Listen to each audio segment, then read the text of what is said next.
আসসালামু আলাইকুম বন্ধুরা, কেমন আছেন সবাই? আশা করি সবাই ভালো আছেন। আজ ৩ সেপ্টেম্বর ২০২৫।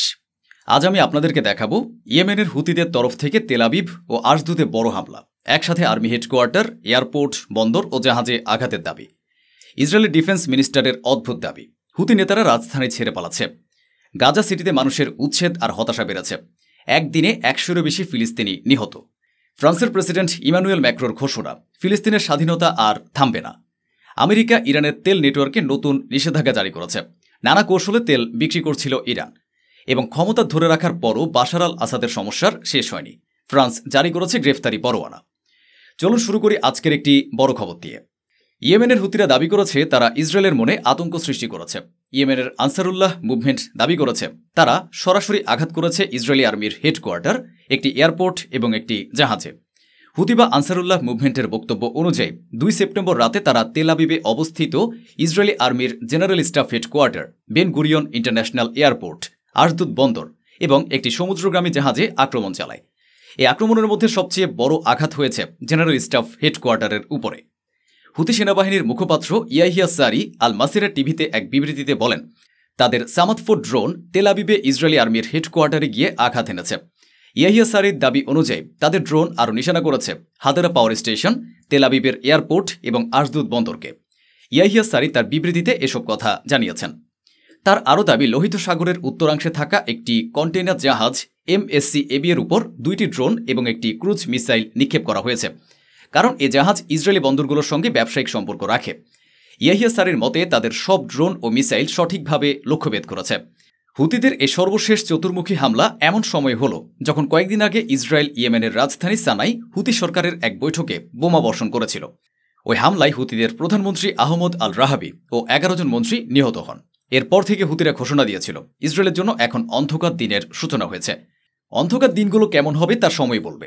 তবে বিস্ময়কর বিষয় হল, যখনই হুতিরা হামলা করে তখন সাধারণত ইসরায়েলি মিডিয়াই প্রথম খবর দেয় যে একটি মিসাইল আটকানো হয়েছে, একটি ড্রোন ভূপাতিত করা হয়েছে। কিন্তু এবার এমনটা হয়নি। রাশিয়ার সরকারি টেস নিউজ এজেন্সি, চীনের সরকারি নিউজ এজেন্সি আল মাসিরা টিভি, যা ইয়েমেনের হুতিদের নিয়ন্ত্রিত মিডিয়া হাউস, সবাই এই খবর প্রচার করেছে। অথচ ইসরায়েলি মিডিয়া দীর্ঘ সময় চুপ থেকেছে। প্রশ্ন উঠেছে, সত্যি কি তাদের আর্মি হেডকোয়ার্টার, তাদের জাহাজ, বন্দর এবং এয়ারপোর্ট আঘাতগ্রস্ত হয়েছে?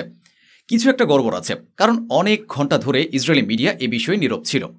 যাই হোক, এর সকল নতুন আপডেট অবশ্যই আমরা আপনাদের কাছে পৌঁছে দেব। এবার আসা যাক পরের খবরে। ইসরায়েলের প্রতিরক্ষা মন্ত্রী ইসরায়েলের কার্জ হুতিদের নিয়ে একটি দাবি করেছেন, যা সহজে মেনে নেওয়া যায় না। জেরুজালেম পোস্টের রিপোর্ট অনুযায়ী কার্জের দাবি, সানা শহরে থাকা হুতি নেতারা এখন সেখান থেকে পালিয়ে সাডা, আমরান সহ অন্যান্য শক্ত ঘাটির দিকে চলে যাচ্ছেন, কারণ তাদের আশঙ্কা যে কোনো সময় আবারও ইসরায়েলি হামলা সানাকে কাঁপিয়ে দিতে পারে। কার্জ হুতি নেতাদের উদ্দেশ্যে তির্যক মন্তব্য করে বলেন, সব উগ্র ইসলামী সন্ত্রাসী নেতা আগে নিজেদের প্রাণ নিয়ে ভাবে, সাধারণ মানুষকে পেছনে ফেলে রেখে পালায়। এমনকি তিনি বলেন, যেমনভাবে হামাসের নেতারা গাজা ছেড়ে কাতারের হোটেলে বসে আছে, হুতিরাও এখন ইয়েমেনে সেই কাজ করছে।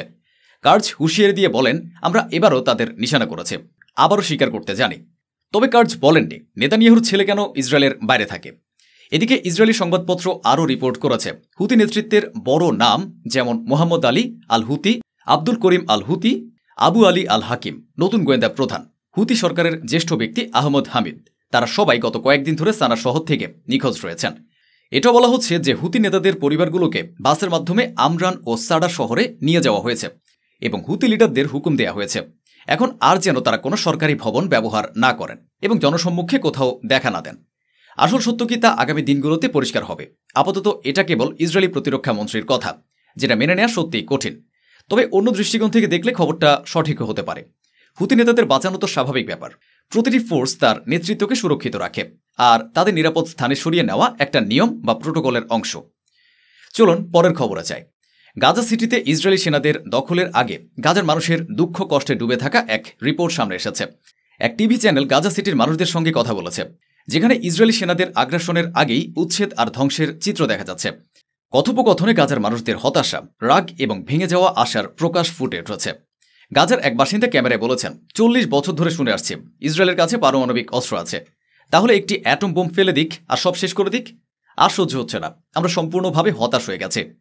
আরেক গাজার মানুষ বলেছেন, ইসরায়েলি সেনাদের উদ্দেশ্য গাজা পুরোপুরি দখল করা, আগের অভিজ্ঞতা তাই বলে দিয়েছে। মাহমুদ নামের এক ব্যক্তি বলেছেন, আমি আমার সন্তান ও পরিবারের কোনো ভবিষ্যৎ দেখতে পাচ্ছি না। আমাকে এখান থেকে হিজরত করতে হবে। যদি সীমান্ত খুলে যায় আমি সবার আগে বেরিয়ে যাব। তবে গাজা ছেড়ে যাওয়ার এমন আশা বা স্বপ্ন দেখা মানুষের সংখ্যা খুবই কম। কারণ তারা জানে একবার যদি ফিলিস্তিনের মাটি ছেড়ে যায় তবে আর কখনো ফিরে আসতে পারবে না। তবে 5 থেকে 10% মানুষ আছেন যারা খুব কষ্টে পড়ে এমন কথা চিন্তা করে ফেলেন। গাজা সিটির পরিস্থিতি এমন যে মানুষ হয়তো মৃত্যুর দোয়া করছে, নতুবা পালানোর পথ খুঁজছে। গতকাল গাজায় ইসরায়েলি হামলায় 100 জনেরও বেশি শহীদ হয়েছেন, যার মধ্যে 50 জনেরও বেশি একা গাজা সিটিতে নিহত হয়েছেন। এই সংখ্যা থেকে আপনি গাজা সিটির ধ্বংসযজ্ঞের পুরো চিত্রটা বুঝতে পারবেন। গাজা সিটিকে দখলের ইসরায়েলি স্বপ্ন এখন ফিলিস্তিনিদের রক্তের বন্যা বইয়ে দিচ্ছে। এদিকে ফ্রান্স ফিলিস্তিনের পক্ষে একটি বড় ঘোষণা দিয়েছে। ফ্রান্সের প্রেসিডেন্ট ইমানুয়েল ম্যাক্রো ইসরায়েলকে স্পষ্ট বার্তা দিয়ে বলেছেন, ফিলিস্তিনি রাষ্ট্রকে স্বীকৃতি দেওয়ার প্রক্রিয়া আর থামবে না, তোমরা যতই চেষ্টা করো। যদি এটা সম্ভব হয় তাহলে সমগ্র ফিলিস্তিনের স্বপ্ন পূর্ণ হবে। গতকাল মঙ্গলবার ম্যাক্রো স্পষ্ট করে বলেছেন, গাজার বিরুদ্ধে ইসরায়েলের যুদ্ধ, জমি দখল কিংবা জোর করে মানুষ উচ্ছেদ করার চেষ্টা কোনো কিছুই ফিলিস্তিন রাষ্ট্রকে স্বীকৃতি দেওয়ার আন্দোলনকে থামাতে পারবে না। ফ্রান্স এখন সেই দেশগুলোর মধ্যে রয়েছে যারা নিউ ইয়র্কে অনুষ্ঠিতব্য জাতিসংঘ সাধারণ পরিষদের অধিবেশনে ফিলিস্তিনকে স্বাধীন রাষ্ট্র হিসেবে স্বীকৃতি দেওয়ার প্রস্তুতি নিচ্ছে। বেলজিয়ামও গতকাল এ বিষয়ে ঘোষণা দিয়েছে এবং ফ্রান্সের পদক্ষেপকে সমর্থন জানিয়েছে। ম্যাক্রো সৌদি আরবের যুবরাজ মোহাম্মদ বিন সালমানের সঙ্গে বৈঠকের পর সোশ্যাল মিডিয়া প্ল্যাটফর্ম এক্সে লিখেছেন, না কোনো সামরিক হামলা, না জমি দখলের চক্রান্ত, না জোরপূর্বক উচ্ছেদ, কিছুই ফিলিস্তিনকে স্বাধীন রাষ্ট্র হিসেবে স্বীকৃতি দেওয়ার যাত্রাকে আর থামাতে পারবে না। যুবরাজের সঙ্গে আমরা যে গতি তৈরি করেছে তাতে বিশ্বের অনেক দেশ যুক্ত হয়ে গেছে। ম্যাক্রো জানিয়েছেন তিনি এবং যুবরাজ মোহাম্মদ বিন সালমান 22 সেপ্টেম্বর নিউ ইয়র্কে অনুষ্ঠিতব্য 2 স্টেট সলিউশন কনফারেন্সে যৌথ সভাপতিত্ব করবেন। তাদের মতে এই কনফারেন্সের উদ্দেশ্য হল 2 স্টেট সলিউশনের পক্ষে বৃহত্তম সমর্থন তৈরি করা, গাজায় স্থায়ী যুদ্ধবিরতি কার্যকর করা, সব বন্দীদের মুক্তি নিশ্চিত করা, গাজায় ব্যাপক আকারে মানবিক সাহায্য পৌঁছানো এবং গাজার পুনর্গঠনের জন্য স্থিতিশীলতা মিশন পাঠানো। ম্যাক্রো শেষে স্পষ্ট করে বলেছেন, হামাসকে গাজার শাসন থেকে সরাতে হবে, ফিলিস্তিনি অথরিটিকে শক্তিশালী করতে হবে এবং গাজার পূর্ণ পুনর্গঠন করতে হবে। এদিকে ইরানের উপর আবারও কঠোর হচ্ছে আমেরিকা। তেহরানের তেল ব্যবসার উপর নতুন করে চাপ সৃষ্টি করেছে ওয়াশিংটন। আমেরিকা এমন এক বড় শিপিং কোম্পানি ও জাহাজের নেটওয়ার্কের উপর নিষেধাজ্ঞা জারি করেছে যার মাধ্যমে ইরানি তেলকে ইরাকি তেল হিসেবে বিক্রি করা হচ্ছিল। নানা কৌশলে ইরান এ কাজ করছিল। আমেরিকার ট্রেজারি সেক্রেটারি স্কট বেসেন্ট বলেছেন, ইরানের তেল আয়ের উৎসকে টার্গেট করে আমরা সেই সরকারের শক্তি কমাবো যে সরকার আমেরিকা ও তার মিত্রদের উপর হামলা চালায়। তিনি আরও বলেন, আমরা এমন একটি জ্বালানি সরবরাহ ব্যবস্থায় প্রতিশ্রুতিবদ্ধ যা ইরান মুক্ত হবে। অর্থাৎ আমেরিকার কথায় তেলের বাজারে ইরানের তেল থাকবে না, আর তারা ইরানের সব গোপন প্রচেষ্টাকে ব্যর্থ করে দিতে থাকবে। ইরান যদি তার উপর আরোপিত নিষেধাজ্ঞার মাঝেও লুকিয়ে চুপিয়ে কিছু অর্থ উপার্জন করতে চায়, তবুও আমেরিকা তাকে বাঁচতে দেবে না। কিন্তু বিস্ময়ের বিষয় হল, এত নিষেধাজ্ঞা আর জুলুম সহ্য করার পরও ইরান তার মেরুদণ্ড সোজা রেখে শত্রুর সামনে অটল দাঁড়িয়ে থাকে। ইরান প্রতিদিন অনেক কিছু শিখছে, আবার প্রতিদিন অনেক কিছু শিখাচ্ছেও। ইরানকে নিয়ে আরেকটি খবর এসেছে। ইরান জানিয়েছে আমেরিকার মিসাইল সংক্রান্ত দাবিগুলোই পরমাণু আলোচনার পথে বাধা হয়ে দাঁড়াচ্ছে। ইরান আমেরিকার পরমাণু আলোচনা এখনো পুরোপুরি বন্ধ হয়নি, কিন্তু ইরানি মিসাইলের উপর নিষেধাজ্ঞা আরোপের আমেরিকার দাবি আলোচনাকে কঠিন করে তুলেছে। এই কথা মঙ্গলবার বলেছেন ইরানের এক জ্যেষ্ঠ কর্মকর্তা, যিনি সুপ্রিম লিডার আয়াতুল্লাহ খামেনির খুব ঘনিষ্ঠ। ইরানের সুপ্রিম ন্যাশনাল সিকিউরিটি কাউন্সিলের সেক্রেটারি আলী লারিজানি বলেছেন, আমরা যুক্তির সঙ্গে আলোচনা করতে চাই, কিন্তু আমাদের মিসাইলের উপর নিষেধাজ্ঞা তোলার মতো কঠিন দাবি তুলে তারা এমন এক পথ তৈরি করেছে যা যে কোনো আলোচনাকেই অসম্ভব করে তোলে। পশ্চিমা দেশগুলোর ভয় হল ইরানের ইউরেনিয়াম প্রোগ্রাম হয়তো পারমাণবিক অস্ত্র তৈরি করতে পারে এবং মিসাইলের মাধ্যমে তা ইসরায়েল পর্যন্ত পৌঁছে দিতে সক্ষম হবে। কিন্তু ইরানের দাবি তাদের পরমাণু কর্মসূচি কেবল বিদ্যুৎ ও সাধারণ কাজে ব্যবহারের জন্য। তারা ইউরেনিয়াম কেবল জ্বালানি তৈরির জন্য সমৃদ্ধ করছে, বোমা বানানোর জন্য নয়। ইরান আরও বলেছে তারা এমন কোনো মিসাইল বানাতে চায় না যা অ্যাটম বোম বহন করতে পারে। এই বক্তব্য এসেছে এমন এক সময়ে যখন গত সপ্তাহে ফ্রান্স, জার্মানি ও ব্রিটেন স্ন্যাপব্যাক মেকানিজম কার্যকর করার উদ্যোগ নিয়েছে। এর অধীনে যদি এই E3 দেশগুলো চায় তবে ইরানের উপর জাতিসংঘের পুরনো নিষেধাজ্ঞাগুলো আবারও বহাল হয়ে যেতে পারে। এই 3 দেশ ইরানকে বলেছে আমেরিকার সঙ্গে পরমাণু আলোচনায় বসতে, যাতে এই নিষেধাজ্ঞাগুলো অন্তত 6 মাসের জন্য পিছিয়ে যায়। এদিকে ক্ষমতা ধরে রাখার পরও বাশার আল আসাদের সমস্যা কমছে না। ফ্রান্স মঙ্গলবার তার বিরুদ্ধে গ্রেফতারি পরোয়ানা জারি করেছে। শুধু আল আসাদি নয়, তার আরও 6 জন জ্যেষ্ঠ কর্মকর্তা এ মামলায় অভিযুক্ত হয়েছেন। ঘটনাটি 2012 সালের, যখন হোমস শহরে এক বোমা হামলায় 2 সাংবাদিক নিহত হয়েছিল। মার্কিন সাংবাদিক মেরি কলভিন ও ফরাসি ফটোগ্রাফার রেমি অস্ট্রলিক।